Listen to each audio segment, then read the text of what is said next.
Hello once again, Doogie Manhammer here to bring you another The Little Things About, with the topic being Persona 5 Royal. Much like my other Little Things About videos, this isn't a review, but more of a look back on what made me enjoy or dislike certain parts or aspects of this game. Things that most people might not even think about or something that everyone can agree upon. I'll have a wrap up at the end with my overall thoughts, but please enjoy this dive into the little things. Take this!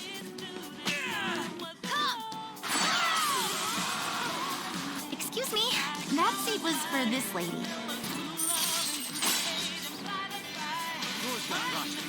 Quite an interesting take on the matter. What?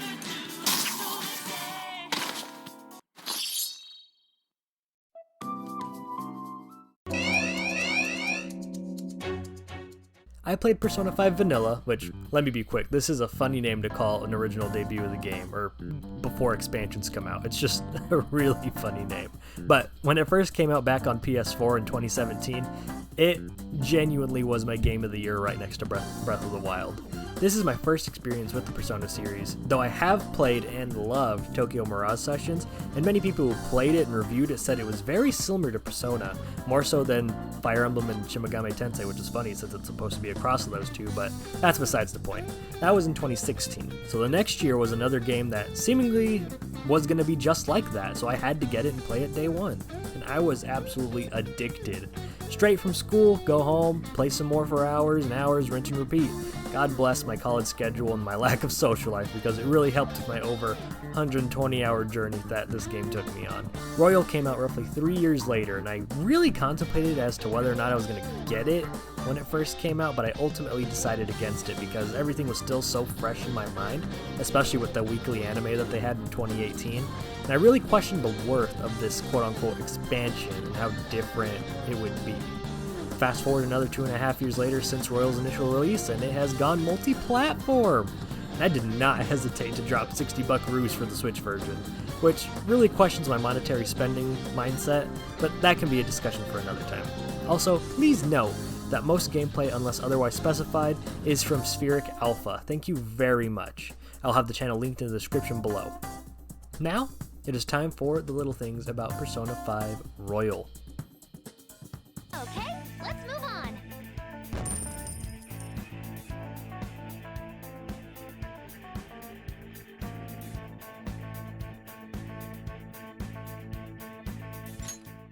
As I stated back in my Little Things About 13 Sentinels video, Persona 5 and Tokyo Mirage Sessions were the games that really made me think about characters in a whole new light. Sometimes I was gripped into a game's story, sure, or it had a super tight gameplay loop with cool looking characters, but this was one of the first and few times I've really attached myself with the cast. Seeing their struggles, their successes, aspirations, determination, it really grabbed me like no other, and I wanted to see each of their stories through to the end, as best as I was able to. As you might tell, I spent about 90% of my time in this game hanging out with all the confidants and trying to get closer with them as a friend, or a lover in some cases. I'm looking at you, Makoto and Takemi. But one of the best things about having such a huge group of friends is the pictures that they take and send you after major events. Like after the first success of the Phantom Thieves, Beach Day, the field trip to Hawaii, which you get a field trip to Hawaii from school? That's nuts. But anyways, there's so many more big moments that happen that you get sent pictures from. And it made these characters feel so much more alive, much more like teenagers and the young adults that they should be, as well as the different trinkets that you get from select individuals from their respective dates and major events. But it's just so cute that they just give you a little thank you for hanging out with them in these events. It just adds an extra touch of intimateness that I really, really appreciate. This also factors into the phone calls that you get after ranking up each confidant. You receive a call once your time is done with them and you're walking back to LeBlanc, or just back up in your attic. And it's just such a nice way for them to say thank you for hanging out and summarizing what you had done in that meeting. And it's just so nice to make it feel so real and genuine. Like, they really do count on you. Not to mention the loading screens in Royal, where every so often walk through the streets into a different area, and the colorful people that signify the loading screen start to walk by. Sometimes a different colored character will appear. accompanying your journey. And it's just so cool seeing that. And if I remember correctly, you might also be able to see them on an actual scene, like when you're heading to school reading a book or stuck in the crowded subway. You might see them gossiping and talking about, the current events, or just waiting to go to school like you. This is also in addition to the already adorable and well-known Makoto following you around and trying to have you not notice her while she's trying to get intel on your rambunctious group. What a cutie pie. This is all to say that they did an amazing job at making this world feel real, with real characters becoming real friends, having real problems that we can help out with and see their progress in. And seeing them out there in our real playtime, it really does make a difference in the gameplay experience. Okay, let's move on.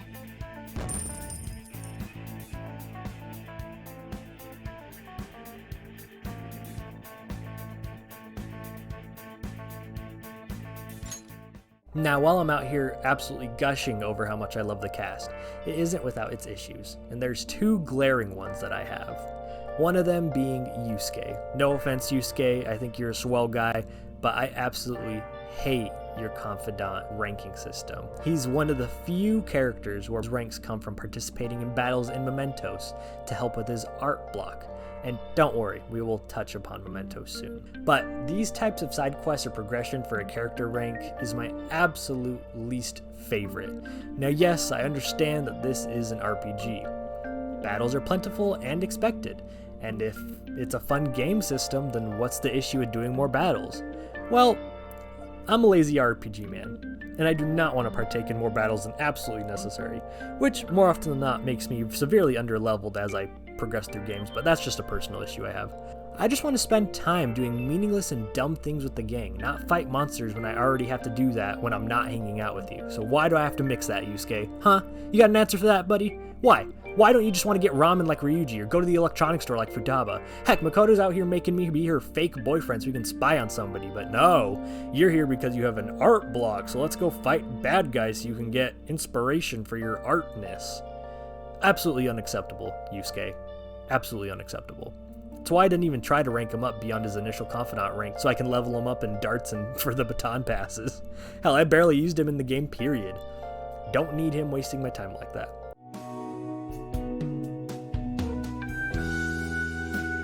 And you know who else I didn't use a lot, despite the fact I would have loved to? Kasumi Yoshizawa. This is my second issue. She's right here on the game's marketing, front of the box art with Joker, touted as this new person who will join you in your journey. But where is she? Granted, she does play a very meaningful part of the story after the game's initial ending. But before that? Man, it's like she's a complete afterthought. Now I get that this is a revised version of Persona 5, some quality of life updates, couple new areas, streamline some things, yada yada. But I was really expecting her to be more ingrained into the story or actually be a core member of the cast. But it's like they treat her like some outsider that Joker has to make special time for just to hang out with. She isn't involved with the gang at all, beyond the new model student and when she transfers like you did at the beginning of the school year. And when they see her hanging out with you, it's like, oh, you're hanging out with her? Well, whenever you're done, come see us. It's like she's taboo because she wasn't an original part of the story. After in-game Christmas, then she's integral and feels entwined with the group. But before that, man, I would have forgotten about her if it wasn't for my incessant desire just to learn more about her and hang out with her. Now, maybe it's my fault that I was expecting more from a basically revised edition of the game to have that many new changes, but golly, man, I would have liked it to have been more thoughtful for her and give her a more prominent role. This is also my first Persona game, and I know they do this between releases and have an updated version with more stuff, like with Persona 4 and then Persona 4 Golden, that included Marie and other quality of life stuff and what have you, but I didn't experience the vanilla version, so when I played Persona 4 Golden, and I'm close to the end, I am playing it, I wouldn't have noticed any changes or differences. But since I knew what was going on here, it just didn't feel all that worth it to me. Still an excellent game, and this is by far the way to buy it and play it, but not too worth it for someone like me who's already taken a bite from the apple. But what they did do a good job with is guidance counselor Maruki. Okay, let's move on.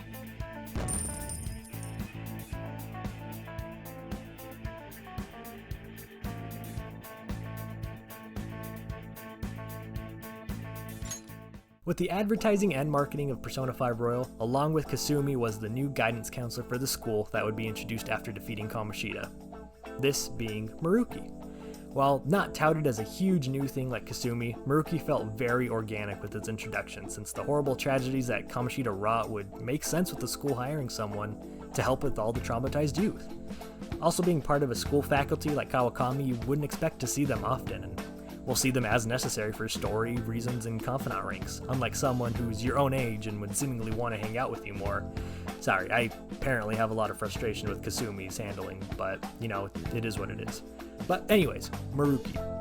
He seems like any old counselor, helping you and others get through what Kamoshida did to you, but also a helping hand to those who want to talk or get something off their shoulder, or just be a friend as we see him talk with every single cast member as we add them to our gang. That and his research into cognitive science during his confidant rankings really turns the gears as to what the greater significance he has, since the game touches upon it a lot once you hit Futaba. It's subtle, but I think the game did a much better job incorporating Maruki into his roles and the greater part of the story and being another addition to Joker's entourage. But this also comes into play for the game's new palace and ending. One of the other things I really liked about vanilla Persona 5 and with Royal is the multiple endings that you can get. Albeit, it's more like a, you chose wrong, time to go back and do the right thing sort of ending for vanilla. But Royal really has some thought-provoking circumstances come up. For some background, if you don't already know, the vanilla version of Persona 5 ends with a battle against God himself. Not Jesus Christ or anything like that, but the God of the masses.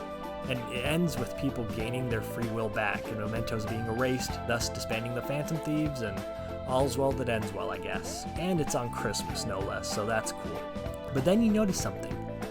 Akechi. Why is he here? He should be dead, right? That's what you're supposed to think anyways. And yet, here he is. Why is that? Lo and behold, Maruki finished his cognitive science research and found a way to distort everyone's world into their perfect utopia. One where Akechi's still alive, one where Ryuji doesn't have a bum leg and is on the track team again, one where Shiho never attempted suicide, one where Makoto and Haru's dad and Futaba's mom is still alive, one where Morgana is actually a person? Absolute insanity. This is also where Kasumi gets really ingrained into the team and the story, with her being officially added to the roster and, as you guessed it, Maruki being the absolute final boss of the game, since he wants everyone to live in their perfect world with no pain. Which may be nice for those involved, but it hinders the improvements that you see everyone struggle with and go through throughout the game. And what's a world without learning from your mistakes and improving upon yourself? Moral implications aside, I think the ending choices that you have here are astounding because they each come with their own elongated cutscenes and ending sequence, like a true ending. One where you stop Maruki and turn things back to normal, which is the standard normal ending, or one where you accept his reality and everyone lives their perfect lives, unaware that the Phantom Thieves even existed because there was no need for a Phantom Thief in his version of the world. You just sort of live a life of lies, and things that shouldn't happen are a reality. But the only ones that know are you and Akechi, because you were the ones that decided to live this life. And it's incredible. I'm just really happy that they decided to make both of these endings so serious and so satisfying. But speaking of endings, you want to know something that seemed like it would never end? Mementos.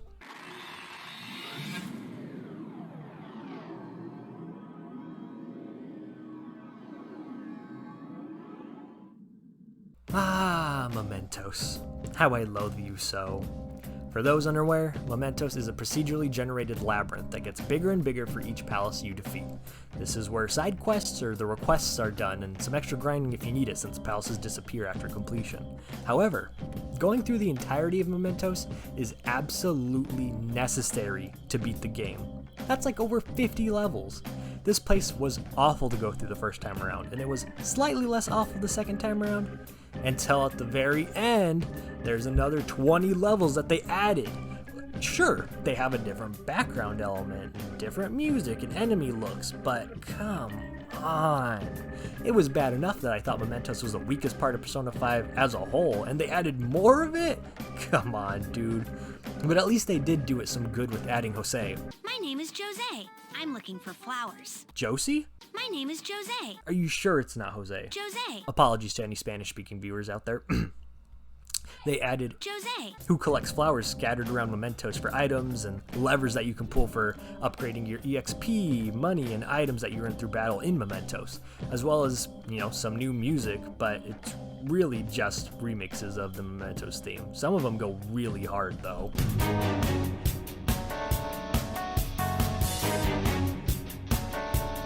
And yes, I am well aware that the previous Persona games, at least Persona 4, also has procedurally generated dungeons, and that's the normal palaces and how they play out in previous games, but I honestly didn't like that aspect of it. It might seem normal for previous players of a Persona game to have not minded mementos because of that, but this game has such wonderfully designed palaces in most cases that had a clear escalation and design for how to traverse them, and I just wasn't looking forward to traversing mementos again. It's such a slog, especially if you were me the first time playing Persona 5 and thought, oh, this is just a place for side quests, I don't gotta worry about that, and then you ignore it. Only to realize I now have to go through so much just to progress the story. I think it was like the second time I ever let out a huge groan and turned off the game immediately, knowing that this huge task was ahead of me. The first time I groaned and turned off the game being because I forgot to save one time during Kanashiro's palace and I died in a random battle and had to start over, which was not fun. But I will say, however, that the ending of Mementos revealing that a literal god is pulling the strings the whole time and took over the Velvet Room and Igor and tried to prove to him that people are worthless, is pretty freaking cool. Especially, like I said earlier, this is my first Persona game, so I had no expectation as to how Igor was supposed to act or what he sounded like originally. So you can believe my gasp when I heard his true voice versus his possessed one, and then when I played Persona 4 and was just like, oh my god. In the end, your rehabilitation was not carried through. My name is Igor. I am pleased to make your acquaintance. I bet so many people was like, why does Igor sound so different in Persona 5 versus 4? Just some funny thoughts I had. Okay, let's move on.